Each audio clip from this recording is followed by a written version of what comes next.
beautiful and powerful thing in the world is a repetitive thought, but sometimes the most dangerous thing in the world is a repetitive thought. Absolutely. And we think about the most beautiful things we create is because we're obsessed with this new idea and this new thought that we want to build something. But at the same time, we know countless people who they have a thought every day that says, I'm unlovable, I'm unworthy, I don't deserve love in my life. If someone's having a negative, repetitive thought, specifically around self-worth, what they believe they deserve in love, where do they start with that thought? Well, we think primarily 90% of the time we think the same thoughts as we thought the day before. The challenge with that is the thought that you keep thinking over and over again becomes a belief. And nerve cells that fire together wire together. So the more nerve cells fire, the more they develop long-term relationships and the more hardwired they become. The more hardwired they become, the more automatic they are. The more automatic they are, the more unconscious they become. So the process of change really requires becoming conscious of your unconscious thoughts, which means just because you have that thought doesn't necessarily mean it's the truth.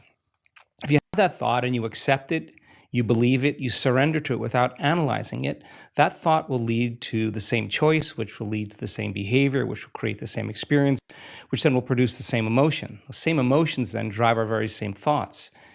In time, our biology, our neurocircuitry, our neurochemistry, our hormones, and even our gene expression stays the same because we're the same. So in the process of change, when you come up against that unconscious belief and you make it conscious, most people get uncomfortable when they confront that thought. And they're stopping an automatic process. And the body, which has been conditioned to be the mind because it's doing something over and over again, that's a habit, is craving the experience because it wants the emotion associated with it, right? So the thought of being unworthy produces the feeling of being unworthy. That feeling then, when the person feels unworthy, tends to cause the person to think more unworthy thoughts.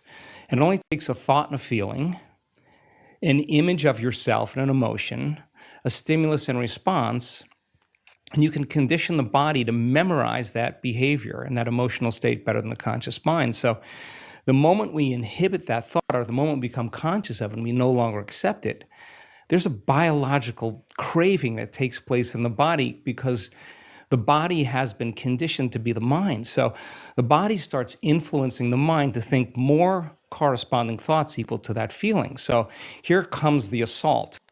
Then you're not only unworthy, you're everything else that goes along with that feeling.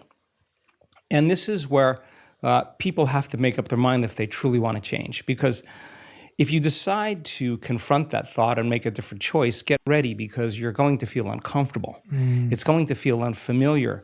And there's going to be some uncertainty because you're stepping out of familiar territory.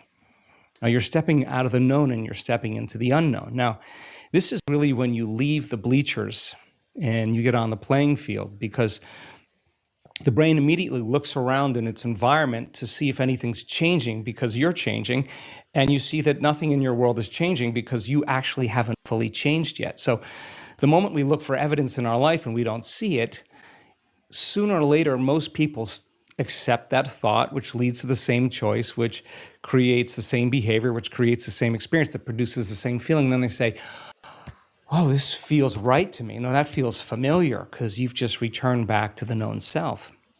I think that when people truly want to make up their mind to change and they become so conscious of those unconscious thoughts, they would never go unconscious to them again.